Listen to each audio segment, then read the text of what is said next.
हाँ जी दोस्तों, वेलकम। स्वागत है तुहाडा स्टडीशिप यूट्यूब चैनल ते। ਅੱਜ इस वीडियो के राही PSPCL ਦੇ ਵੱਲੋਂ ਅਪ੍ਰੈਂਟਿਸਸ਼ਿਪ ਦੀ ਚੋਣ ਉਮੀਦਵਾਰਾਂ ਦੀ ਜਿਹੜੀ ਚੋਣ ਕੀਤੀ ਜਾ ਰਹੀ ਹੈ ਉਹਦੀ ਮੈਰਿਟ ਤਿਆਰ ਕਰਨ ਦੇ ਲਈ ਜਿਹੜਾ ਫਾਰਮੂਲਾ ਵਰਤਿਆ ਜਾ ਰਿਹਾ, ਜਿਹੜੀ ਵਿਧੀ ਹੈ ਸਧਾਰਨਕਰਨ ਵਿਧੀ, ਨਾਰਮਲਾਈਜੇਸ਼ਨ ਮੈਥਡ, ਇਹਦੇ ਬਾਰੇ ਜਾਣਕਾਰੀ ਤੁਹਾਡੇ ਨਾਲ ਸਾਂਝੀ ਕਰਾਂਗੇ।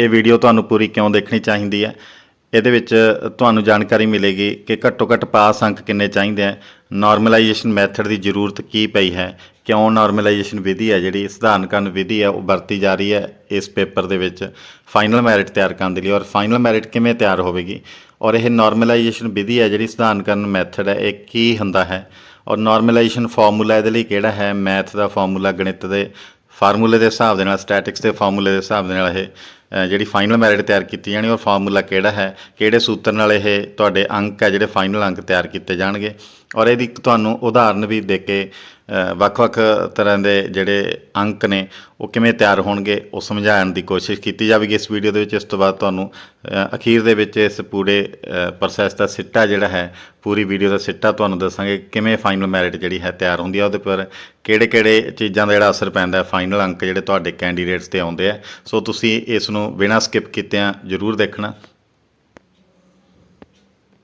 ਤਾਂ ਕਿ ਤੁਹਾਨੂੰ ਪੂਰੀ ਵੀਡੀਓ ਦੇ ਵਿੱਚ ਪੂਰੀ ਜਾਣਕਾਰੀ ਇਸ ਟੌਪਿਕ ਦੀ ਮਿਲ ਸਕੇ, ਔਰ ਤੁਹਾਨੂੰ ਪਤਾ ਚੱਲ ਸਕੇ ਤੁਹਾਡੀ ਫਾਈਨਲ ਮੈਰਿਟ ਜਿਹੜੀ ਕਿਸ ਤਰ੍ਹਾਂ ਤਿਆਰ ਹੋਣੀ ਹੈ। ਸਟੇ ਕਨੈਕਟਡ, ਸਟੇ ਅਪਡੇਟਡ, ਜੁੜੇ ਰਹੋ ਇਸ ਚੈਨਲ ਦੇ ਨਾਲ ਔਰ ਅਪਡੇਟ ਰਹੋ ਤਾਜ਼ਾ ਔਰ ਨਵੀਂ ਜਾਣਕਾਰੀ ਪ੍ਰਾਪਤ ਕਰਨ ਦੇ ਲਈ ਜੌਬਸ ਔਰ ਸਟੱਡੀ ਰਿਲੇਟਡ। ਸੋ ਤੁਹਾਨੂੰ ਦੱਸ ਦਈਏ ਮੁੱਢਲੀ ਜਾਣਕਾਰੀ ਦੇ ਵਿੱਚ ਕਿ PSPCL ਦੇ ਵੱਲੋਂ ਸੈਸ਼ਨ 22-23 ਦੇ ਵਿੱਚ 22-23 ਦੇ ਲਈ 1500 ਅਪ੍ਰੈਂਟਿਸਸ਼ਿਪ ਉਮੀਦਵਾਰਾਂ ਦੀ ਚੋਣ ਕਰਨ ਦੇ ਲਈ 16/4/23 ਨੂੰ ਦਿਨ ਐਤਵਾਰ ਨੂੰ ਪੇਪਰ ਲਿਆ ਗਿਆ ਹੈ।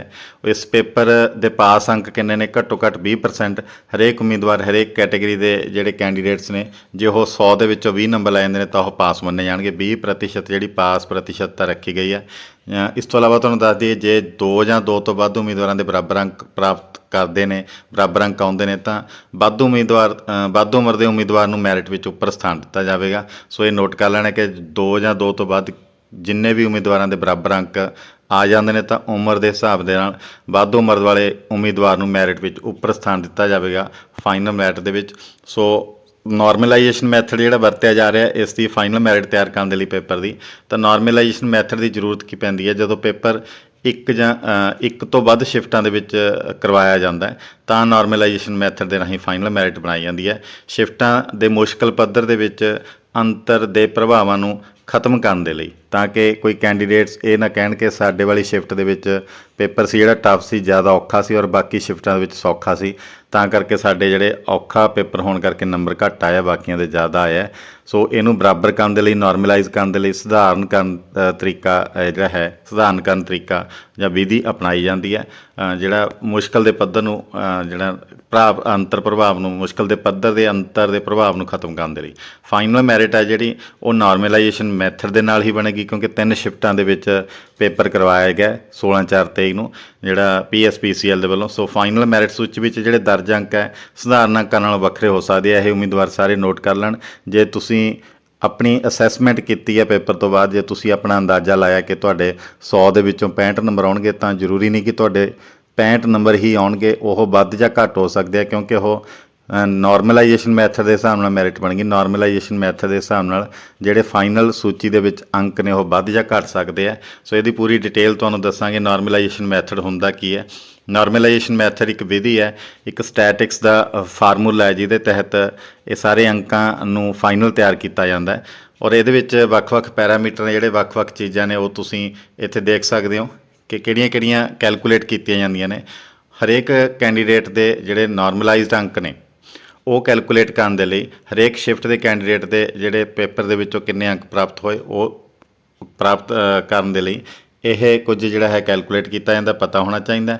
ਸਭ ਤੋਂ ਪਹਿਲਾਂ ਐਵਰੇਜ ਸਕੋਰ ਫॉर ਈਚ ਸ਼ਿਫਟ, ਹਰੇਕ ਸ਼ਿਫਟ ਦਾ ਐਵਰੇਜ ਸਕੋਰ ਕੈਲਕੂਲੇਟ ਕੀਤਾ ਜਾਂਦਾ, ਜਿਹਨੂੰ XAV ਦੇ ਨਾਲ ਨੋਟ ਕੀਤਾ ਜਾਂਦਾ। ਇਹ ਕਿਵੇਂ ਕੈਲਕੂਲੇਟ ਕੀਤਾ ਜਾਂਦਾ ਹੈ, ਕਿਵੇਂ ਕੱਢਿਆ ਜਾਂਦਾ? Total marks scored by candidates in a shift, ਜਿੰਨੇ ਟੋਟਲ ਮਾਰਕਸ ਕੈਲਕੂਲੇਟ ਕਰ ਲਏ ਜਾਂਦੇ ਆ, ਜਿੰਨੇ ਵੀ ਕੈਂਡੀਡੇਟਸ ਨੇ ਟੋਟਲ ਮਾਰਕਸ ਪ੍ਰਾਪਤ ਕੀਤੇ, ਟੋਟਲ ਨੰਬਰ ਪ੍ਰਾਪਤ ਕੀਤੇ, ਔਰ ਉਹਨੂੰ ਡਿਵਾਈਡ ਕੀਤਾ ਜਾਂਦਾ ਜਿੰਨੇ ਉਸ ਸ਼ਿਫਟ ਦੇ ਵਿੱਚ ਕੈਂਡੀਡੇਟ ਸੀ ਅਪੀਅਰ ਹੋਏ, ਜਿੰਨੇ ਵਿੱਚ ਪੇਪਰ ਦਿੱਤਾ ਵਿਦਿਆਰਥੀਆਂ ਨੇ, ਜਿੰਨੇ ਕੈਂਡੀਡੇਟਸ ਨੇ ਪੇਪਰ ਦਿੱਤਾ ਉਹਦੇ ਨਾਲ ਡਿਵਾਈਡ ਕਰਕੇ ਜਿੰਨੀ ਵੈਲਿਊ ਆ ਜਾਂਦੀ ਉਹਨੂੰ ਐਵਰੇਜ ਸਕੋਰ ਕਿਹਾ ਜਾਂਦਾ ਉਸ ਸ਼ਿਫਟ ਦਾ, XAV ਨਾਲ ਨੋਟ ਕੀਤਾ ਜਾਂਦਾ ਹੈ। ਦੂਸਰੀ ਚੀਜ਼ ਇੱਥੇ ਸਟੈਂਡਰਡ ਡੇਵੀਏਸ਼ਨ ਕੈਲਕੂਲੇਟ ਕੀਤੀ ਜਾਂਦੀ ਹੈ। ਸਟੈਂਡਰਡ ਡੇਵੀਏਸ਼ਨ ਦਾ ਜਿਹੜਾ ਫਾਰਮੂਲਾ ਹੈ ਉਹ ਇੱਥੇ ਸਭ ਤੋਂ ਨੀਚੇ ਤੁਹਾਨੂੰ ਨਜ਼ਰ ਆ ਰਿਹਾ, summation x square, sigma x square divide by n. X ਇੱਥੇ ਹੈ ਲੋਅਰ ਕੇਸ ਦੇ ਵਿੱਚ, ਛੋਟਾ ਐਕਸ ਹੈ। ਇਹ ਕੈਲਕੂਲੇਟ ਕੀਤਾ ਜਾਂਦਾ raw score of candidate minus simple average. Simple average ਘਟਾਈ ਜਾਂਦੀ ਹੈ ਰॉ ਸਕੋਰ ਦੇ ਵਿੱਚੋਂ ਕੈਂਡੀਡੇਟਸ ਦੇ, ਤਾਂ ਇਹ ਸਟੈਂਡਰਡ ਡੇਵੀਏਸ਼ਨ ਦਾ ਫਾਰਮੂਲਾ ਬਣ ਜਾਂਦਾ ਹੈ। ਇੱਥੇ ਜਿਹੜਾ ਐਨ ਹੈ ਨੰਬਰ ਆਫ ਕੈਂਡੀਡੇਟਸ ਹੈ, total number of candidates N. ਉਸ ਤੋਂ ਬਾਅਦ ਐਕਸ ਹੈ ਜਿਹੜਾ raw score of candidate, L ਜਿਹੜਾ ਹੈ total raw score for all candidates in a shift, X A ਵੀ ਹੈ ਐਵਰੇਜ ਵਿਚ is total marks divided by number of candidates, ਤੁਹਾਨੂੰ ਉੱਪਰ ਦੱਸਿਆ ਹੈ। ਐਕਸ ਜਿਹੜਾ ਕੈਲਕੂਲੇਟ ਕੀਤਾ ਜਾਂਦਾ ਹੈ ਸਮਾਲ ਐਕਸ, ਉਹ ਰॉ ਸਕੋਰ ਆਫ ਕੈਂਡੀਡੇਟ, ਉਹਦੇ ਵਿੱਚੋਂ ਸਬਟਰੈਕਟ ਕੀਤਾ ਜਾਂਦਾ ਸਿੰਪਲ ਐਵਰੇਜ ਨੂੰ। ਸੋ ਸਟੈਂਡਰਡ ਡੈਵੀਏਸ਼ਨ ਜਿਹੜੀ ਕੈਲਕੂਲੇਟ ਕੀਤੀ ਜਾਂਦੀ ਹੈ ਸਿਗਮਾ ਐਕਸ ਸਕੇਅਰ ਬਾਈ ਐਨ, ਇਸ ਫਾਰਮੂਲੇ ਦੇ ਨਾਲ। ਸੋ ਇਸ ਤੋਂ ਬਾਅਦ ਤੁਹਾਨੂੰ ਦੱਸ ਦਈਏ ਫਾਰਮੂਲਾ ਕਿਹੜਾ ਹੈ, ਕਿਹੜਾ ਸੂਤਰ ਹੈ ਜਿਹਦੇ ਵਿੱਚ ਵੱਖ-ਵੱਖ ਵੈਲਿਊਜ਼ ਇਹ ਭਰ ਕੇ ਪੈਰਾਮੀਟਰ ਭਰਨ ਤੋਂ ਬਾਅਦ ਤੁਹਾਡਾ ਜਿਹੜਾ ਨਾਰਮਲਾਈਜ਼ਡ ਸਕੋਰ ਫਾਈਨਲ ਬਣਾਇਆ ਜਾਏਗਾ। ਐਕਸ ਐਨ ਦੇ ਨਾਲ ਨੋਟ ਕੀਤਾ ਜਾਂਦਾ ਹੈ। ਐਕਸ ਐਨ ਬਰਾਬਰ ਹੈ S2 by S1, S2 divided by S1 multiply X minus X average plus Y average. So ਇੱਥੇ ਸਾਰੇ ਇਹ ਚੀਜ਼ਾਂ ਹੈ ਕੀ ਨੇ, S2 ਜਿਹੜਾ ਹੈ ਸਟੈਂਡਰਡ ਡੈਵੀਏਸ਼ਨ ਹੈ ਔਰ S1 ਵੀ ਸਟੈਂਡਰਡ ਡੈਵੀਏਸ਼ਨ ਹੈ। S2 ਜਿਹੜੀ ਸਟੈਂਡਰਡ ਡੈਵੀਏਸ਼ਨ ਹੈ ਬੇਸ ਜਿਹੜੀ ਸ਼ਿਫਟ ਲਈ ਜਾ ਰਹੀ ਹੈ, ਜਿਹਦੇ ਵਿੱਚ ਔਸਤ ਅੰਕ ਸਭ ਤੋਂ ਵੱਧ ਆ ਰਹੇ ਨੇ, ਉਸ ਨੂੰ ਬੇਸ ਸ਼ਿਫਟ ਮੰਨਿਆ ਜਾਂਦਾ ਹੈ। ਸੋ S2 ਉਹਦੀ ਸਟੈਂਡਰਡ ਡੈਵੀਏਸ਼ਨ ਹੈ। S1 ਜਿਹੜੀ ਹੈ ਜਿਹੜੀ ਸ਼ਿਫਟ ਨੂੰ ਤੁਸੀਂ ਕੰਸੀਡਰ ਕਰ ਰਹੇ ਹੋ, ਜਿਹੜੀ ਸ਼ਿਫਟ ਦੇ ਵਿੱਚ ਕੈਂਡੀਡੇਟ ਨੇ ਪੇਪਰ ਦਿੱਤਾ, ਉਸ ਸ਼ਿਫਟ ਦੀ ਜਿਹੜੀ ਸਟੈਂਡਰਡ ਡੈਵੀਏਸ਼ਨ ਉਹਨੂੰ S1 ਕਿਹਾ ਜਾਂਦਾ ਹੈ। ਐਕਸ ਜਿਹੜਾ ਹੈ ਅੱਗੇ ਇੱਥੇ ਬ੍ਰੈਕਟ ਦੇ ਵਿੱਚ ਇਹ ਹੈ raw score of candidate, candidate ਦੇ ਕੱਚੇ ਅੰਕ ਨੇ ਜਿਹੜੇ ਰॉ ਸਕੋਰ ਹੈ ਜਿਹੜਾ ਪਹਿਲਾਂ ਪ੍ਰਾਪਤ ਕੀਤਾ ਉਹਨੇ ਫਸਟ ਜਦੋਂ ਪੇਪਰ ਜਿਹੜਾ ਉਹਨੇ ਦਿੱਤਾ ਅਤੇ ਉਹਦੇ ਕਿੰਨੇ ਨੰਬਰ ਆਏ, ਉਹਨੂੰ ਰॉ ਸਕੋਰ ਬੋਲਦੇ ਆ ਜਾਂ ਕੱਚਾ ਸਕੋਰ। ਐਕਸ ਐਵਰੇਜ ਜਿਹੜਾ ਸਿੰਪਲ ਐਵਰੇਜ ਆ ਉਹਦੀ ਸ਼ਿਫਟ ਦੀ। ਉਸ ਤੋਂ ਬਾਅਦ Y average, average corresponding to the shift with highest average, ਜਿਹੜੀ ਹਾਈਐਸਟ ਐਵਰੇਜ ਵਾਲੀ ਸ਼ਿਫਟ ਸੀਗੀ, ਔਸਤਨ ਵੱਧ ਆ ਰਿਹਾ ਸੀਗਾ ਜਿਹਦਾ ਔਸਤ ਦੀ ਵੈਲਿਊ ਉਹਦੀ ਜਿਹੜੀ ਐਵਰੇਜ ਹੈ ਉਹਨੂੰ YA ਵੀ ਕੀਤਾ ਜਾਂਦਾ ਹੈ, ਉਹ ਇਹਦੇ ਵਿੱਚ ਐਡ ਕੀਤੀ ਜਾਂਦੀ ਹੈ। ਸੋ ਇਹ ਫਾਰਮੂਲਾ ਹੈ ਜਿਹਦੇ ਨਾਲ ਨਾਰਮਲਾਈਜ਼ਡ ਸਕੋਰ ਹੈ ਜਿਹੜਾ ਕਿਸੇ ਵੀ ਕੈਂਡੀਡੇਟ ਦਾ ਕੈਲਕੂਲੇਟ ਕੀਤਾ ਜਾਣਾ ਹੈ। ਸੋ ਹੁਣ ਤੁਹਾਨੂੰ ਦੱਸਦੀ ਅੱਗੇ ਇਹ ਨਾਰਮਲਾਈਜ਼ਡ ਸਕੋਰ ਤੋਂ ਅੱਗੇ ਕੀ ਹੈ। ਨਾਰਮਲਾਈਜ਼ਡ ਸਕੋਰ ਇਸ ਫਾਰਮੂਲੇ ਦੇ ਨਾਲ ਪਤਾ ਕਰ ਲੈਣਾ ਕਿ ਨਾਰਮਲਾਈਜ਼ਡ ਸਕੋਰ ਕੀ ਹੈ। ਇਹਦੀ ਇੱਕ ਤੁਹਾਨੂੰ ਉਦਾਹਰਣ ਦੇ ਕੇ ਹੋਰ ਜ਼ਿਆਦਾ ਸਮਝ ਆਏਗਾ। ਉਦਾਹਰਣ ਦੇ ਨਾਲ ਸਮਝਾਉਣੇ ਆ। ਇੱਥੇ ਆਪਾਂ ਮੰਨ ਲਓ ਕਿ ਆਪਣੇ ਕੋਲ 10 ਸ਼ਿਫਟਾਂ ਦੇ ਵਿੱਚ ਕੋਈ ਪੇਪਰ ਲਿਆ ਗਿਆ। ਇੱਥੇ ਸ਼ਿਫਟ ਨੰਬਰ ਲਿਖਿਆ ਹੈ ਮੈਂ 1 2 3 4 10 ਤੱਕ, ਸ਼ਿਫਟਾਂ 10 ਸੀ ਕਿਸੇ ਪੇਪਰ ਦੀਆਂ ਔਰ ਹਰੇਕ ਸ਼ਿਫਟ ਦੇ ਔਸਤਨ ਅੰਕ ਇੱਥੇ ਲਿਖੇ ਨੇ ਅਗਲੇ ਕਾਲਮ ਦੇ ਵਿੱਚ। ਮੰਨ ਲਓ ਸ਼ਿਫਟ 1 ਹੈ, ਸਭ ਤੋਂ ਪਹਿਲਾਂ ਇਹਦੇ ਔਸਤਨ ਅੰਕ ਕਿੰਨੇ ਆ ਰਹੇ ਨੇ 38.20, 38.20 ਇਹਦੇ ਔਸਤ ਅੰਕ ਆ ਰਹੇ ਨੇ। ਕੱਚੇ ਅੰਕਾਂ ਦੀ ਸਟੈਂਡਰਡ ਡੇਵੀਏਸ਼ਨ ਜਿਹੜੀ ਇਸ ਸ਼ਿਫਟ ਦੇ ਰॉ ਸਕੋਰ ਸੀਗਾ ਬੱਚਿਆਂ ਦਾ, ਉਹਦੀ ਸਟੈਂਡਰਡ ਡੇਵੀਏਸ਼ਨ ਜਿਹਨੂੰ SD ਬੋਲਦੇ ਆ, ਉਹ ਇੱਥੇ ਫਸਟ ਸ਼ਿਫਟ ਦੀ ਆ ਰਹੀ ਆ 19.93, 19.93।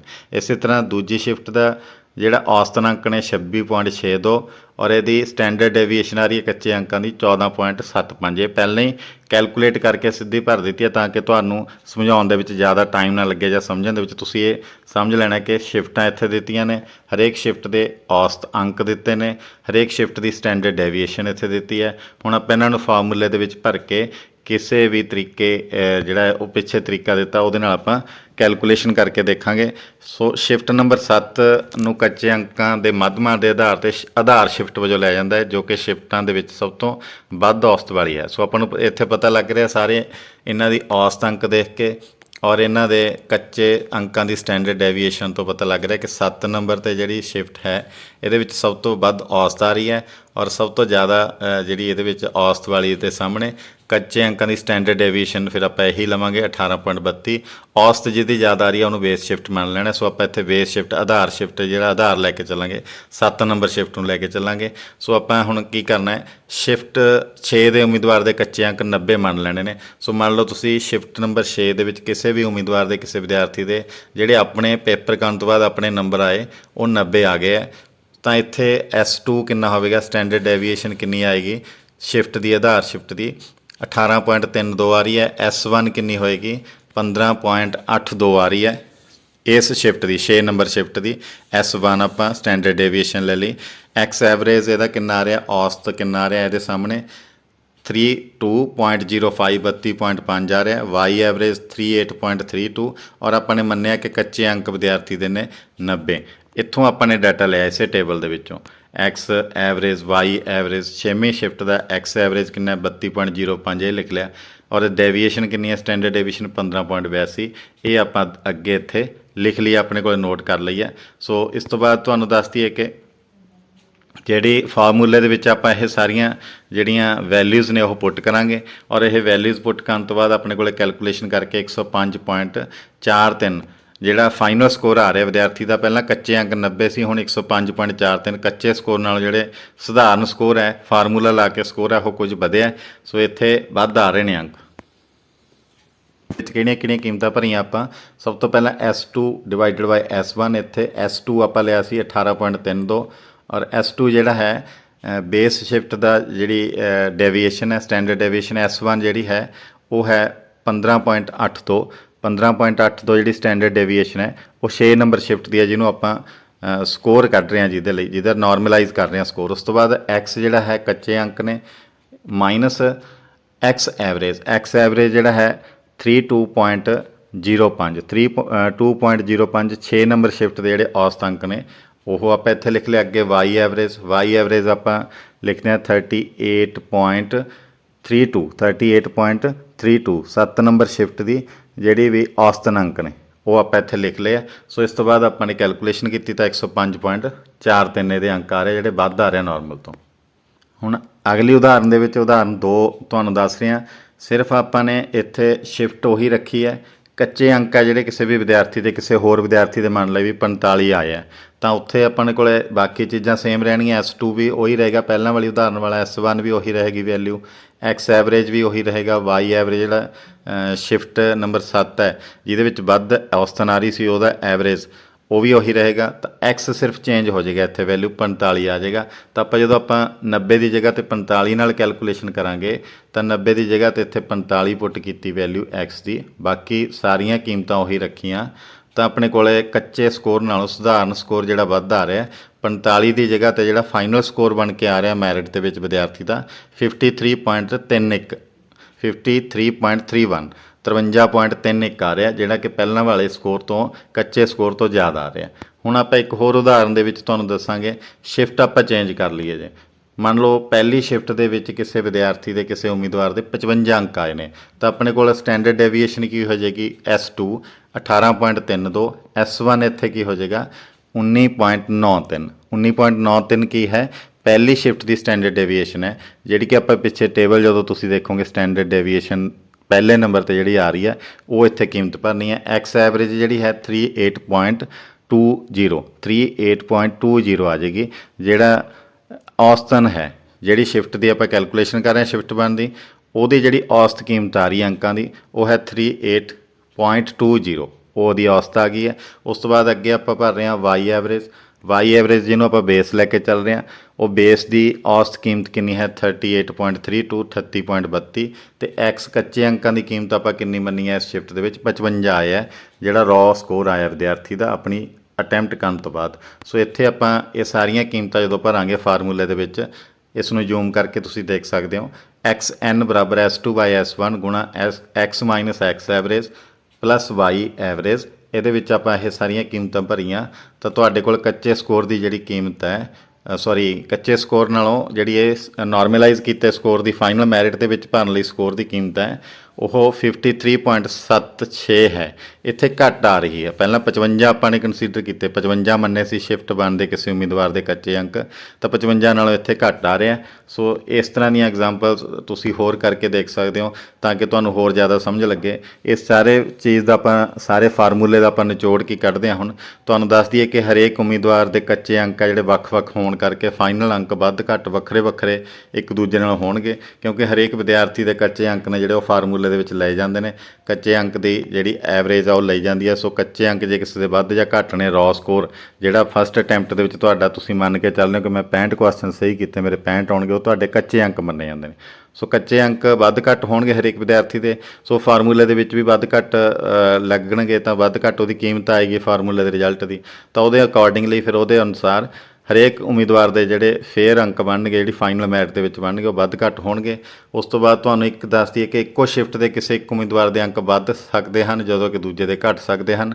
ਇਹ ਡਿਪੈਂਡ ਕਰਦਾ ਹੈ ਕਈ ਚੀਜ਼ਾਂ ਦੇ ਉੱਪਰ, ਸਟੈਂਡਰਡ ਡੈਵੀਏਸ਼ਨ ਦੇ ਉੱਪਰ, ਐਵਰੇਜ ਔਸਤ ਅੰਕਾਂ ਦੇ ਉੱਪਰ, ਬੇਸ ਸ਼ਿਫਟ ਦੀ ਔਸਤਨ ਅੰਕਾਂ ਦੇ ਉੱਪਰ, ਬੇਸ ਸ਼ਿਫਟ ਦੀ ਸਟੈਂਡਰਡ ਡੇਵੀਏਸ਼ਨ ਦੇ ਉੱਪਰ। ਇਹਨਾਂ ਸਾਰੀਆਂ ਕੀਮਤਾਂ 'ਤੇ ਨਿਰਭਰ ਕਰਦੀ ਹੈ ਤੁਹਾਡੀ ਜਿਹੜੀ ਮੈਰਿਟ ਲਿਸਟ ਦੇ ਵਿੱਚ ਫਾਈਨਲ ਨਾਰਮਲਾਈਜ਼ਡ ਸਕੋਰ ਕਿੰਨਾ ਆਉਂਦਾ। ਸੋ ਇੱਕੋ ਹੀ ਸ਼ਿਫਟ ਦੇ ਵਿੱਚ ਤੁਸੀਂ ਇਹ ਨਹੀਂ ਕਹਿ ਸਕਦੇ ਕਿ ਮੇਰਾ ਇੰਨਾ ਸਕੋਰ ਆਇਆ ਤਾਂ ਦੂਸਰੇ ਦਾ ਵੀ ਇੰਨਾ ਆਏਗਾ। ਉਹਦੇ ਜਿਹੜੇ ਕੱਚੇ ਅੰਕ ਨੇ ਉਹਨਾਂ 'ਤੇ ਵੀ ਨਿਰਭਰ ਕਰਦਾ। ਸੋ ਕਿਸੇ ਵੀ ਸ਼ਿਫਟ ਦੇ ਵਿੱਚ ਇੱਕ ਦੂਜੇ ਨਾਲੋਂ ਵਿਦਿਆਰਥੀਆਂ ਦੇ ਜਿਹੜੇ ਨੰਬਰ ਆ ਉਹ ਵੱਧ ਵੀ ਸਕਦੇ ਆ ਤੁਹਾਡੇ ਕੱਚੇ ਅੰਕਾਂ ਨਾਲੋਂ, ਜਾਂ ਘੱਟ ਵੀ ਸਕਦੇ ਆ। ਉਹ ਕਈ ਚੀਜ਼ਾਂ 'ਤੇ ਡਿਪੈਂਡ ਕਰਦਾ। ਸੋ ਫਾਈਨਲ ਅੰਕਾਂ ਵਿੱਚ ਵਾਧਾ ਘੱਟ ਆ ਜਿਹੜਾ ਲਿਸਟ ਦੇ ਔਸਤਨ ਅੰਕਾਂ 'ਤੇ, ਉਮੀਦਵਾਰ ਦਾ ਆਪਣੇ ਕੱਚੇ ਅੰਕਾਂ 'ਤੇ, ਉਮੀਦਵਾਰ ਦੀ ਸ਼ਿਫਟ ਦੀ ਸਟੈਂਡਰਡ ਡੇਵੀਏਸ਼ਨ 'ਤੇ, ਆਧਾਰ ਸ਼ਿਫਟ ਦੀ ਜਿਸ ਦੀ ਔਸਤ ਸਭ ਤੋਂ ਵੱਧ ਹੋਵੇ ਉਹਦੀ ਸਟੈਂਡਰਡ ਡੇਵੀਏਸ਼ਨ 'ਤੇ ਨਿਰਭਰ ਕਰਦੀ ਹੈ। ਔਖੀ ਸ਼ਿਫਟ ਵਿੱਚ ਵਧੀਆ ਕਾਰਗੁਜ਼ਾਰੀ ਵਾਲੇ ਉਮੀਦਵਾਰ 100 ਤੋਂ ਵੀ ਵੱਧ ਅੰਕ ਪ੍ਰਾਪਤ ਕਰ ਸਕਦੇ ਹਨ। ਜਿਵੇਂ ਉਦਾਹਰਨ 1 ਦੇ ਵਿੱਚ ਆਪਾਂ ਦੇਖਿਆ 90 ਕੁਐਸਚਨ ਅਟੈਂਪਟ ਕੀਤੇ, ਜਿੱਥੇ ਵਿਦਿਆਰਥੀਆਂ ਦੀ ਔਸਤ ਐਵਰੇਜ ਆ ਜਿਹੜੀ ਉਹ ਆਪਾਂ ਨੇ ਕੈਲਕੂਲੇਟ ਕੀਤੀ ਸੀ, ਔਰ 90 ਅੰਕ ਵਿਦਿਆਰਥੀ ਦੇ ਕੱਚੇ ਅੰਕ ਸੀਗੇ, ਔਰ ਵਿਦਿਆਰਥੀ ਦੇ ਕੱਚੇ ਅੰਕ 90 ਸੀਗੇ, ਤਾਂ ਉਹਨੇ ਵੱਧ ਤੋਂ ਵੱਧ ਅਟੈਂਪਟ ਕੀਤਾ ਔਖਾ ਪੇਪਰ। ਸੋ ਆਪਾਂ ਕਹਿ ਸਕਦੇ ਹਾਂ ਕਿ ਔਖੇ ਪੇਪਰ ਦੇ ਵਿੱਚ ਵਧੀਆ ਪਰਫਾਰਮ ਕਰਨ ਵਾਲੇ ਜਿਹੜੇ ਕੈਂਡੀਡੇਟਸ ਨੇ ਉਹਨਾਂ ਦੇ ਨੰਬਰ ਹੈ ਜਿਹੜੇ ਉਹ ਵੱਧ ਤੋਂ ਵੱਧ ਵੀ ਆ ਸਕਦੇ ਆ, ਮੈਕਸਿਮਮ ਤੋਂ ਵੀ ਉੱਪਰ ਹੋ ਸਕਦੇ ਆ। ਸੋ ਇਹ ਨਤੀਜਾ ਹੈ, ਇਹ ਸਿੱਟਾ ਹੈ। ਉਮੀਦ ਹੈ ਤੁਹਾਡਾ ਪੇਪਰ ਵੀ ਵਧੀਆ ਹੋਇਆ ਹੋਵੇਗਾ, ਔਰ ਤੁਹਾਨੂੰ ਇਹ ਜਿਹੜਾ ਫਾਰਮੂਲਾ ਹੈ ਔਰ ਸਮਝ ਵੀ ਲੱਗਿਆ ਹੋਵੇਗਾ। ਇਸ ਫਾਰਮੂਲੇ ਦੇ ਨਾਲ ਹੀ ਤੁਹਾਡੀ ਫਾਈਨਲ ਮੈਰਿਟ ਬਣਨੀ ਹੈ। ਆਪਾਂ ਵੇਟ ਕਰ ਰਹੇ ਹਾਂ ਤੁਹਾਡੇ ਰਿਜ਼ਲਟ ਦੀ, ਔਰ ਆਸ ਹੈ ਔਰ ਦੁਆ ਕਰਦੇ ਹਾਂ ਕਿ ਤੁਹਾਡਾ ਰਿਜ਼ਲਟ ਵਧੀਆ ਆਵੇ ਸਾਰਿਆਂ ਦਾ। ਇਹਦੇ ਨਾਲ ਹੀ ਸਾਰਿਆਂ ਨੂੰ good luck, best wishes for your bright future. ਮਿਲਦੇ ਹਾਂ ਅਗਲੀ ਵੀਡੀਓ ਦੇ ਵਿੱਚ ਕਿਸੇ ਨਵੀਂ ਜਾਣਕਾਰੀ ਦੇ ਨਾਲ। ਤਦ ਤੱਕ ਲਈ ਤੁਹਾਡਾ ਬਹੁਤ ਬਹੁਤ ਥੈਂਕ ਯੂ, ਗੁੱਡ ਲੱਕ।